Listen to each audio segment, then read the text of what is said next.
DFM's TV.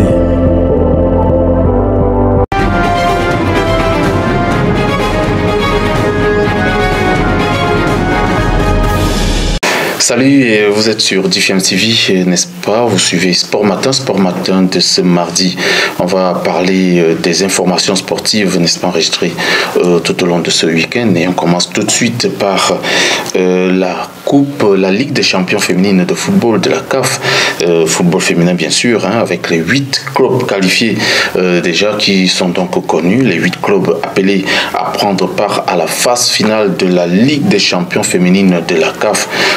Donc qui sont connus. On va dérouler tout de suite avec le groupe A qui sera composé de l'association sportive des phares de Rabat. L'équipe marocaine sera dans la même poule que Simba Queens Sporting Club de Tanzanie, les Green Buffaloes de la Zambie ou encore les déterminés Girls de Libéria. Voilà donc les 4 clubs qui vont donc composer le groupe A. Dans le groupe B, on va vivre, n'est-ce pas, des confrontations avec des équipes comme Mamelodi Sundowns de l'Afrique du Sud, tenante du titre. Les Bayelsa Queens du Nigeria seront également de la fête dans ce groupe B. Et puis Wadi Degla de l'Égypte, sans oublier le tout-puissant Mazembe de la République démocratique du Congo. La Ligue des champions féminines de la CAF aura donc lieu au Maroc du 30 octobre au 13 novembre prochain.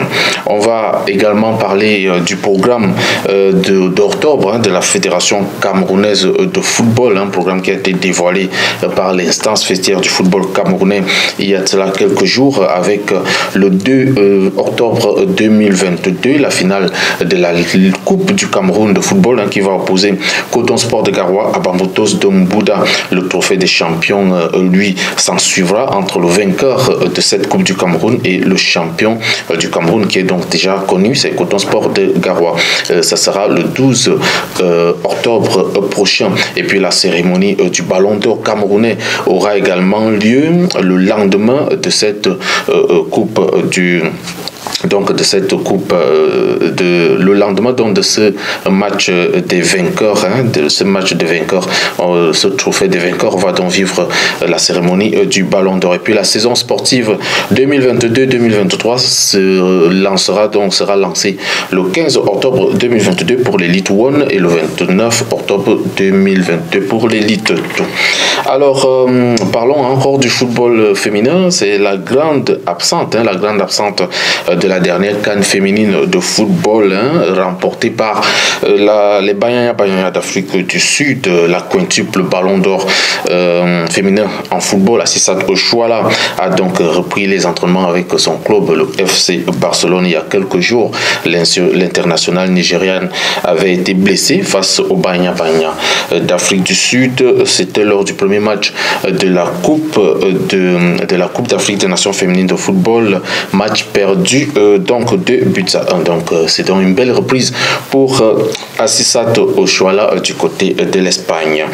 Affaire Pogba, il faut noter que Mathias Pogba, le frère de la star du football français, a donc été mis en examen pour tentative d'extorsion et placé en détention provisoire. Il est donc depuis samedi dernier en prison contre une plainte déposée par Paul Pogba, le frère de Paul Pogba. Mathias Pogba, vous le savez, avait normalement fait une série de vidéos où il avait dit avoir des révélations à faire contre son frère, et puis la suite, vous la connaissez parce que c'est une affaire qui a fait le tour des réseaux sociaux et des plateaux de télé. Donc pour conclure, Paul Pogba avait donc porté plainte pour extorsion de fonds, et apparemment le frère Mathias Pogba est mêlé à cette affaire, mais son avocat a décidé, n'est-ce pas, de ne pas laisser l'affaire ainsi, et il fera tout pour remettre en liberté Mathias Pogba. On attend la suite.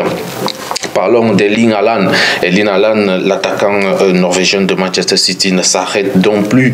Il a encore marqué ce week-end en Première Ligue anglaise. Il compte déjà 11 buts en 7 matchs seulement. Il devance ses poursuivants au classement des buteurs, Harry Kane et Mitrovic, qui comptent 5 buts chacun, qui comptent 6 buts chacun. Donc vous voyez, donc l'écart commence à se creuser entre Erling Haaland et ses poursuivants. GFIEMS TV. Revenons en Afrique pour parler de ce qui s'est passé ce week-end. Notons que les matchs des qualifications pour la Ligue des Champions, la Coupe de la CAF, se sont donc joués tout au long de ce week-end. Mais nous, on va s'attarder sur les résultats de ce premier tour qualificatif pour la Ligue des Champions de la CAF. Les matchs retour qui ont donc eu lieu depuis vendredi jusqu'à dimanche. C'est Al-Merreikh du Soudan qui a donc eu raison de Arta Sola 7 de Djibouti. Malgré le score de 0 but partout, Al-Merreikh du Soudan se qualifie après sa victoire de buts à 1 au match aller. Oroya AC de Guinée, lui, se qualifie sur tapis vert face à Hawks de Gambie. Et puis il y a Royal Leopards de Swatini qui a battu le CFFA de Madagascar 2 buts à 1. Qualification donc pour l'équipe des Swatini. Viper Ouganda se qualifie donc après sa victoire 1 but à 0 sur Olympique Real Bangui de la République centrafricaine. Et puis il y a cette qualification de Petro Atlético de Luanda 2 buts à 1 face à Black Bulls de Mozambique. Young African Sport de Tanzanie a battu le Zalan de Sud-Soudan 5 buts à 0 et se qualifie donc. Al-Ali de Tripoli se qualifie après sa victoire sur KMKM de Zanzibar 4 buts à 0. Et puis il y a Belouizdad de l'Algérie qui se qualifie en battant donc BO Rangers de Sierra Leone 3 buts à 0. Le FC Nouadhibou de Mauritanie ne se qualifie donc pas, est éliminé par Kara du Togo. Kara du Togo qui a battu donc les Mauritaniens 1 but à 0. Et puis il y a, n'est-ce pas, cette qualification de AS Nigelec du Niger qui a fait jeu égal face à Soir de Guinée 0 but partout, mais les Nigériens l'avaient emporté 2 buts à 1 au match aller. Et puis Simba Sporting Club de Tanzanie s'est qualifié en battant Big Bullet de Malawi 2 buts à 0. US Monastir de Tunisie s'est qualifié devant l'APR du Rwanda grâce à sa victoire 3 buts à 0. Et puis il y a, n'est-ce pas, la qualification de Cape Town City de la République sud-africaine malgré le 0-0 contre Otorodoyo du Congo. L'équipe sud-africaine l'avait déjà emporté 2 buts à 0 au match aller. Asante Kotoko du Ghana ne jouera donc pas la suite de cette compétition avec son élimination face à Kadiogo du Burkina Faso après l'épreuve des tirs au but. Notons qu'Asante du Kotoko avait battu Kadiogo 1 but à 0 à l'aller et au retour les Burkinabés, n'est-ce pas, se sont rattrapés en battant 1 but à 0 l'équipe ghanéenne et c'est au tir au but que les Burkinabés se sont qualifiés. Parlons aussi de cette qualification du Zamalek du Caire face à Elec Sport 2 buts à 0. Et puis il y a Plateau United du Nigeria qui a donc eu raison de Red House de Zambie. Score de la partie 1 but partout, voilà, score de la partie 1 but à 0. 1 but à 0 pour Plateau United face à Stade Mandji. Voilà, c'était donc le match Plateau United Stade Mandji du Gabon. Victoire donc des Nigériens 1 but à 0. Primero de Agosto, lui, a fait égal 1 but partout face à Red Arrows de Zambie. Mais Primero Agosto se qualifie grâce à sa victoire 1 but à 0 au match aller à Sec Mimosa d'Abidjan. S'est qualifié en battant Coton FC de Bénin 2 buts à 0. Watanga du Libéria s'est donc qualifié grâce à sa victoire 1 but à 0 sur Rivers United du Nigeria. Al-Hilal du Soudan s'est qualifié grâce à sa victoire 1 but à 0 sur Saint George de l'Éthiopie. Et puis il y a cette qualification de Al-Ittihad de Libye 2 buts à 1 face à Flambeau du centre du Burundi. Notons aussi que les Camerounais de Coton Sport de Garoua ont obtenu leur ticket grâce à leur victoire 1 but à 0 sur Matlama du Lesotho. Même à l'aller, le Coton Sport de Garoua avait déjà battu cette équipe du Lesotho 3 buts à 0 à domicile. Et puis il y a cette qualification de la jeunesse sportive Kabylie 3 buts à 0, victorieux de Casa Sport du Sénégal. Alors parlons de quelques prestations de nos Africains du côté de nos frères africains du côté de l'Europe. Commençons par la Ligue 1 française et l'attaquant bissau-guinéen de l'Estade Troyes qui a donc l'attaquant Baldé qui a donc Mama Baldé qui a donc claqué un doublé contribuant ici à la victoire de 3 buts à 1 sur Clermont. C'est donc son 5e but de la saison et 2 passes décisives. Et puis il y a ce but de l'international algérien Nabil Bentaleb qui offre la victoire au SCO d'Angers 1 but à 0. C'était face à Nice.